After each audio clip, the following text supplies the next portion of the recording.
এই চলতি আইপিএলের পয়েন্ট টেবিলের দিক থেকে বিচার করলে ফার্স্ট বয় গুজরাট টাইটান্স, যারা এই মরশুমে প্রথম দল হিসেবে প্লে অফের টিকিটটা কেটেছিল। তো সেই গুজরাট টাইটান্স কিনা অপ্রত্যাশিতভাবে নিজেদের ঘরের মাঠে লখনৌ সুপার জায়ান্টসের কাছে 33 রানের ডিফারেন্সে হেরে গেল, যে টিমটা কিনা এক ম্যাচ আগেই প্লে অফের রেস থেকে অফিসিয়ালি এলিমিনেট হয়ে গেছে। তো ঠিক কোন কোন কারণে লখনৌ সুপার জায়ান্টসের কাছে গুজরাট ফেভারিট হওয়া সত্ত্বেও নিজেদের ঘরের মাঠেই হেরে গেল, চলুন সেগুলো নিয়ে আজকের এই ভিডিও অ্যানালিসিস করা যাক। তো গুজরাটের হারের কারণ হিসেবে প্রথমেই আমায় তুলে ধরতে হবে লখনৌ সুপার জায়ান্টসের ওপেনিং জুটিটার কথা। মিচেল মার্শ, এইডেন মার্ক্রম, এই দুই বিধ্বংসী ব্যাটার ওপেনিং পার্টনারশিপেই যে 91টা রান যোগ করে ফেললেন, এই পার্টনারশিপটাই তাদের ওই বড় রান তোলার প্ল্যাটফর্মটা শুরুতেই সেট করে দেয়। ডেফিনেটলি এই ওপেনিং জুটিটা গুজরাটের এই ম্যাচ হারের প্রথম কারণ। আর এরপর তো আমায় বলতেই হবে এর পরের উইকেটে ওই মিচেল মার্শ আর ক্রিজে নতুন আসা ওই নিকোলাস পুরানের মধ্যে আবার যে একটা 121 রানের ম্যাসিভ পার্টনারশিপ গড়ে উঠলো, এইটাই বলতে গেলে মানে লখনৌ যে ম্যাচটা জিততে চলেছে বা ম্যাচের রাশটা বা মোমেন্টামটা পুরোটাই যে তারা নিজেদের দখলে নিয়ে নিতে চলেছে, এই জুটিটাই কিন্তু সেটা সেট করে দেয়। তো ডেফিনেটলি সেকেন্ড উইকেটের এই 121 রানের ম্যামথ পার্টনারশিপটাকেও গুজরাট টাইটান্সের এই ম্যাচ হারের অন্যতম বড় কারণ হিসেবে আমায় তুলে ধরতেই হবে।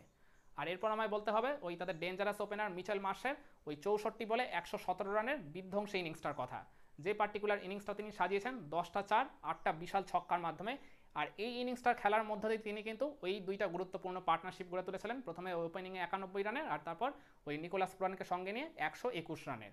তো তিনি যখন এইরকম দুটো গুরুত্বপূর্ণ পার্টনারশিপ গড়ে তুলবেন এই একটা ইনিংসের মাধ্যমে, তো ডেফিনেটলি তার ওই আর কি 117 রানের ইনিংসটাকে তো ডেফিনেটলি আমায় গুজরাটের এই ম্যাচ হারের অন্যতম বড় কারণ হিসেবে তুলে আনতেই হবে।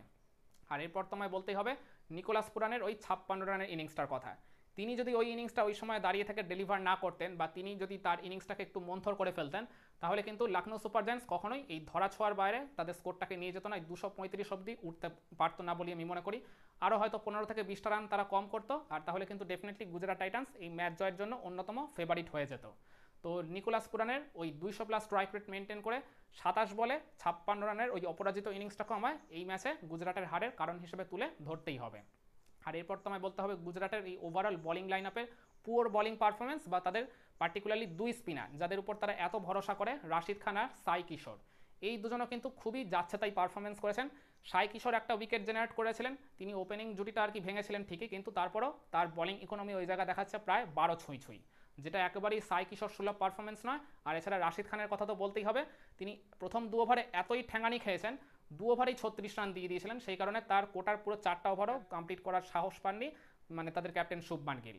তো এই দুই মানে স্পিনারের যাচ্ছে তাই পারফরমেন্সটাকেও ডেফিনেটলি আমায় এই ম্যাচে আর কি গুজরাটের হারের কারণ হিসেবে তুলে ধরতেই হবে, কারণ এই স্পিনাররাই কিন্তু রেগুলার গুজরাটকে ওই মিড ওভার্সে ব্রেক থ্রু এনে দিত, যেটা তারা এই ম্যাচে একেবারেই করে দেখাতে পারেনি।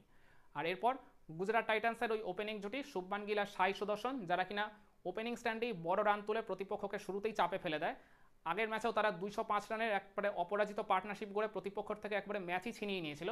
তো সেই ওপেনিং জুটি যখন পরের ম্যাচে 50 রানও তুলতে পারবে না, এটা তো ডেফিনেটলি প্রতিপক্ষ লখনৌ সুপার জায়ান্টসের জন্য অনেক বড় একটা সাফল্য বলা চলে। ওই জায়গায় পঞ্চম ওভারে উইলিয়াম ওরোর বল করতে এসে একটা ড্রাইভের লোভ দেখিয়ে ওই সাই সুদর্শনকে তিনি যে প্যাভিলিয়নে ফেরত পাঠিয়ে দিলেন মাত্র 21 রানের মধ্যে।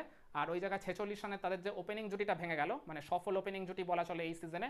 তো এইখানে আমি বলবো গুজরাট টাইটান্স কিন্তু শুরুতে একটা বেশ বড় ধাক্কা খেয়েছিল। আর এরপর মানে মাত্র 10 বলের মধ্যে ওই শুভমান গিল আর জস বাটলার এই দুইটা উইকেটও যখন চলে গেল, মানে দাও এবার ইনিংসের 10 ওভারের মধ্যে, আমি বলবো এইখানেও কিন্তু গুজরাট টাইটান্স বেশ বড়সড় একটা ধাক্কা খেয়েছিল।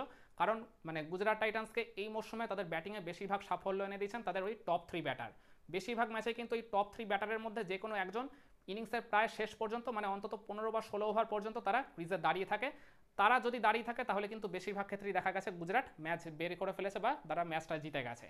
তো সেখানে যখন মাত্র 10 ওভারের মধ্যেই এই এত বড় রান চেস করতে গিয়ে যারা সবচেয়ে নির্ভরযোগ্য ব্যাটার মানে ওই জায়গায় যখন নিজেদের উইকেটগুলো খুঁয়ে ফেলে আসবে, তো এটাও ডেফিনেটলি গুজরাটকে কিন্তু ম্যাচ থেকে অনেকটাই পিছিয়ে দিয়েছিল। আর তারপরেও এই 3টা উইকেট চলে যাওয়ার পরও 4th উইকেটে শাহরুখ খান আর ওই শেরফান রাদারফোর্ডের মধ্যে একটা 86 রানের যে ম্যাসিভ পার্টনারশিপ গড়ে উঠেছিল, যে পার্টনারশিপটার উপর ভর করে গুজরাট আবার ম্যাচে যেমন ফিরেছিল, ম্যাচ জয়েরও আবার স্বপ্ন দেখাতে শুরু করে দিয়েছিল তাদের সমর্থকদের। ওই পার্টিকুলার জায়গায় ওই 17 নম্বর ওভারে উইলিয়াম ওরোর বল করতে এসে তিনি প্রথমে এই পার্টনারশিপটাকে ভাঙন ধরান ওই শেরফান রাদারফোর্ডকে প্যাভিলিয়নে ফেরত পাঠিয়ে। আর তারপর ওই পার্টিকুলার ওভারের একদম লাস্ট ডেলিভারিতে তিনি রাহুল টেওয়াটিয়ার উইকেটটাও তুলে নেন, যিনি কিনা ফিনিশার হিসেবে পরিচিত। তিনি যদি শেষ পর্যন্ত ক্রিজে থাকতেন, ইউ নেভার নো, ম্যাচটা হয়তো গুজরাট জিতে গেলেও যেতে পারতো। তো এই দুইটা বড় বড় উইকেট যখন উইলিয়াম ও'রোর্ক ওই 17 নম্বর মানে খুবই গুরুত্বপূর্ণ ওভারে বল করতে এসে মাত্র 4 রান খরচ করে এই দুইটা উইকেট তুলে নেবেন, তো ডেফিনেটলি এখানেই তো আর কি বলতে গেলে গুজরাট ম্যাচ জয়ের যে শেষ আশাটুকু তারা করছিল ওইখানেই সেটা পুরোপুরি ধূলিসাৎ হয়ে গেল। আর এরপর এই যে আর কি ভাঙনটা শুরু হলো ওই 17 নম্বর ওভার থেকে, এরপর গুজরাট টাইটান্সের ইনিংসে একটা কিন্তু ভয়ঙ্কর রকমের ব্যাটিং কোল্যাপস হলো। 16 ওভার শেষেও গুজরাটের স্কোরটা ছিল 3 উইকেটে 182, তখন তারা ম্যাচ জয়ের স্বপ্ন দেখছিল। লাস্ট 4 ওভারে মাত্র 54 রানের প্রয়োজন ছিল, যেটা কিনা ভেরি মাচ পসিবল বলে মনে করা হচ্ছিল। কিন্তু এর পরের 4 ওভারে তাদের যে ব্যাটিং কোল্যাপস হলো, মানে হিসাব মতো দেখা গেল 20 ওভার শেষে গুজরাট টাইটান্স তারা তুলতে পেরেছে মাত্র মানে 9 উইকেটে 202। এই যে পরের 4 ওভারে তারা যে 6টা উইকেট খুইয়ে ফেলো মাত্র 20 রানের মধ্যে, এইটাও তো ডেফিনেটলি গুজরাট টাইটান্স যে ম্যাচ জয়ের শেষ আশাটুকু বা স্বপ্নটুকু দেখছিল সেটা ওই জায়গায় পুরোপুরি ধূলিসাৎ করে দিল। আর আমার মনে হয় এই পার্টিকুলার কয়েকটা রিজনের জন্যই গুজরাট টাইটান্স তাদের নিজেদের ঘরের মাঠে প্রবলভাবে ফেভারিট হিসেবে শুরু করেও লখনৌ সুপার জায়ান্টসের কাছে দিন শেষে তারা ম্যাচটা 33 রানের বিশাল ব্যবধানে হেরে গেল। একমত হবেন আমার এই পয়েন্টগুলোর সাথে আপনারা? কমেন্টে জানান।